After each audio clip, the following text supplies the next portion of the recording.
chubby kid si Vince Maristella. Kaya sinabihan siya ng parents niya na magbawas ng rice. Anong diskarte ang ginagawa ni Vince para makapag-extra rice? A. Kinuntsaba ang yaya. Or B. Bumili ng sariling rice cooker at itinago sa kwarto niya. Englishin mo. I will answer this in English. Yeah. You know, he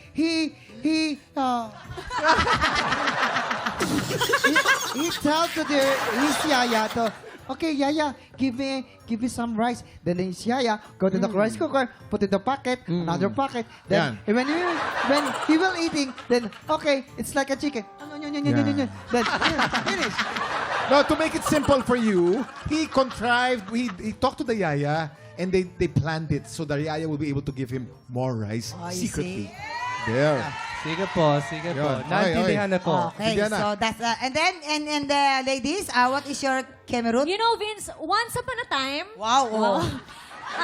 They you know Vince sa'yo? Parang- Hindi. I work with Vince as a mother. Okay. And then, you continue. I forgot. Okay.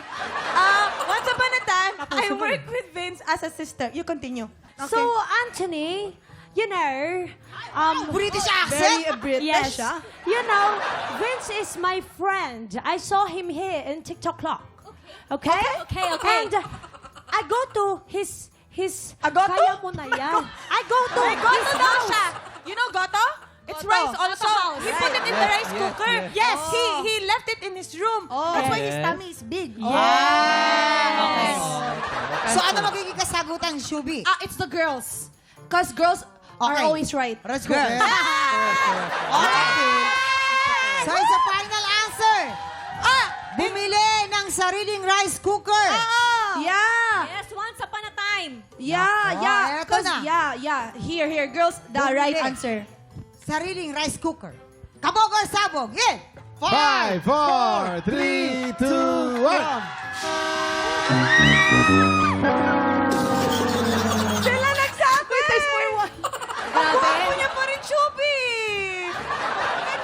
Wait lang. You became white na tinahan na. Oh my.